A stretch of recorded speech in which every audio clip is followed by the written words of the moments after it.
Trideep Bhattacharya is now joining us to talk more about the markets. Trideep, good afternoon. Thank you so much for your time. Let's start our discussion with Telecom today because there is a big re-rating happening. People are now thinking that from almost going towards a two-player space, we are back to three-player space, and probably BSNL, MTNL will be revived soon. So it will be a nice, vibrant four-player space. Did you have telecom exposure in your portfolios, and how are you looking at the way things are panning out there? So, hi Ajay, good to be on your show as always. And I would say that yes, we have increased over the last 3 months or so. We have increased our position in telecoms. While the overall long-term dynamics of the business, which is it is capital guzzling and return ratios have been not so great in the past has been there. But every sector goes through a phase where the sector sees a bit of tariff-related reconciliation. What we have seen over the last 2 or 3 years is that tariffs have been particularly weak and driven by one of the players. I think now that we have a bit of a bit of more investments coming in this space, and now that the third player will come to play in the near term, we could see a bit of pricing realignment from a tariff perspective from the sector. I am talking about over the next 3 to 6 months, and I think that would be an interesting sort of play from the sectoral standpoint. That's one.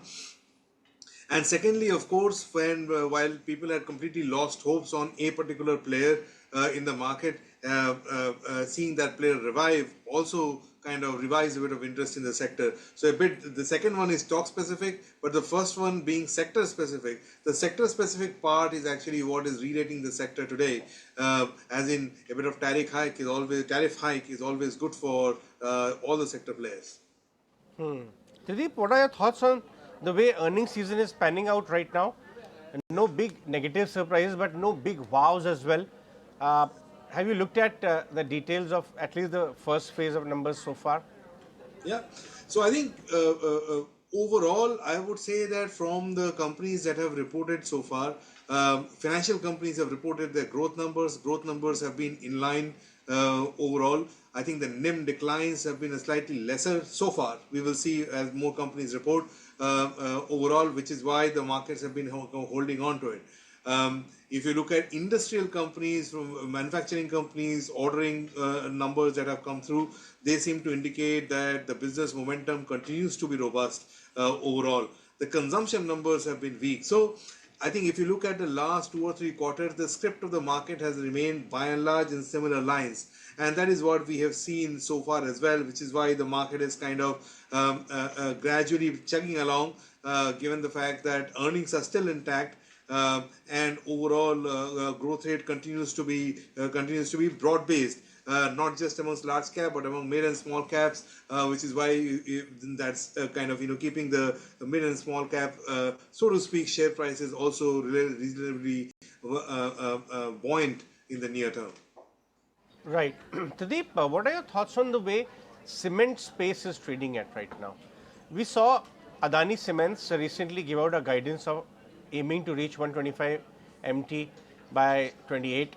We saw Grasim and the group, Ultratech Group, already hit that mark, and now they are aiming at 185 levels. And then there are smaller companies and slightly bigger ones, Ramco, Shree Cements.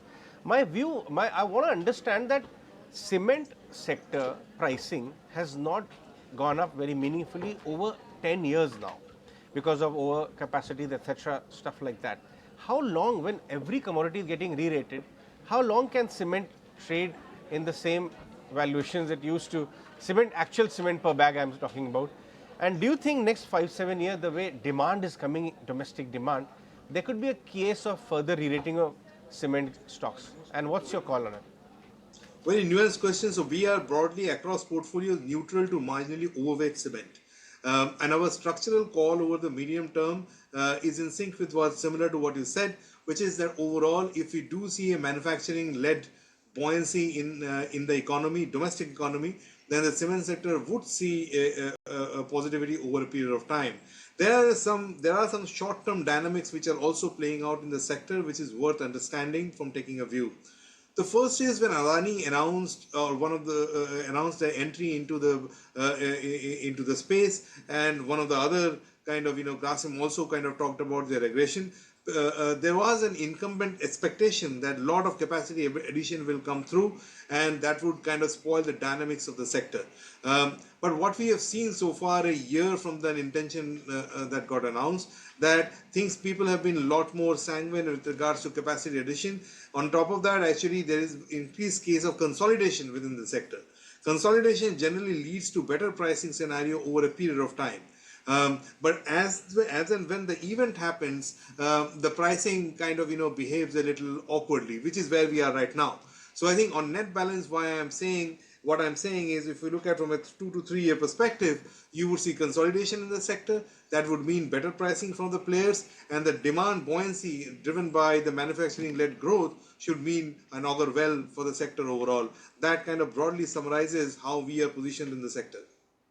Okay, which space have you started buying most or adding positions last few months? I want to know, areas which look comfortable on valuations and good earnings growth prospects. So over the last 3 to 4 months, we have actually from underweight we have gone neutral IT services. Overall, whatever, not to say that we will expect great growth rates in the near term, but I think over the next 2 to 3 years, the earnings is broadly bouncing around the bottom. We think that when next year global growth kind of picks up after the bit of weakness that we have seen, whenever we see, then you would see this sector starting to do well. Until the time, it's basically we have from a demand perspective, things are not going further south. So that's one area where we are in a gradual accumulation phase. I must admit, that's where we are. That's one. Second, if you go over the last 3-6 months, we have continued to add on the power side of things. We think that versus the demand, supply is meaningfully short. So all the companies which are exposed to the power supply chain would see meaningful earnings upgrade. So in some of those names wherever there have been kind of QIBs or ability, or there has been any dips in the market, we've been accumulating that space quite meaningfully. And the third one I would argue is on the real estate side, particularly on the indirect side. In my opinion, over the next 12 to 18 months, we are at the moment seeing buoyancy from numbers of builders. I think over the next 12 to 18 months, as the projects get more mature, you will see the tile makers, the sanitary ware makers, and those kind of ancillary players of the sector also stand to benefit over time. So niche sectors, niche areas, but those are the areas where we are keeping our hunting glasses on. I want to talk about power. You said you've added. I want to understand which end of the value chain in power have you added? Is it wires and cables? Is it transformers? Is it generation companies, legacy, or the new age? What exactly are power financiers?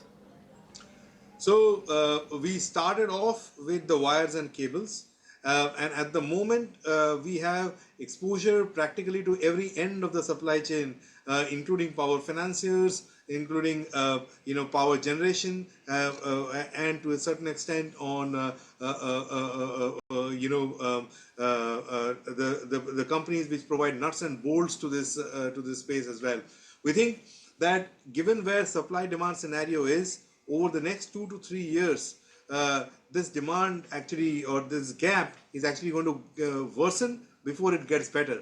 And I think all the elements of the supply chain would stand to benefit. On the transmission side, we have probably not added as much, but barring that, we are probably practically present there in all ends of the supply chain by now.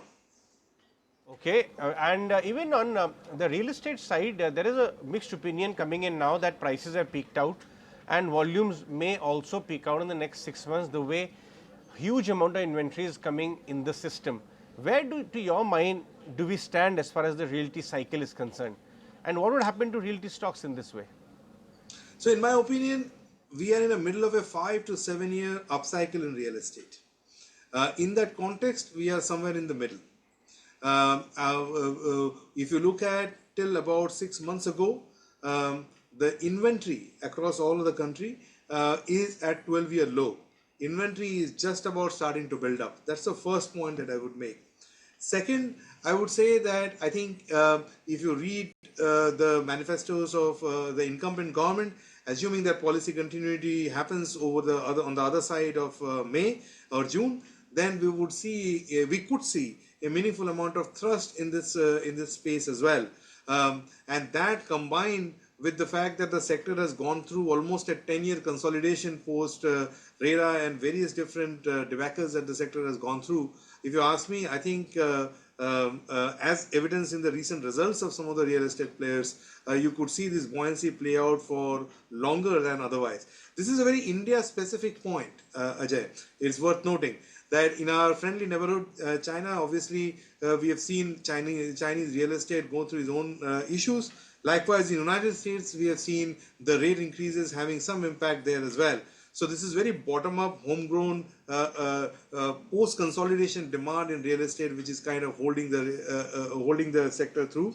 And mind you, at some point over the next 12 to 18 months, whenever there is a rate cut, this is one of the sectors which would stand to benefit from there as well. So from what I see and what I read, I haven't seen or spotted weakness coming through. If anything, I think the builder inventories are getting taken out sooner than what people think. All right, Trideep, we'll let you go on that one. Thanks so much for joining us on the show today. Pleasure. If you like this video, then like, share and subscribe to ET Now.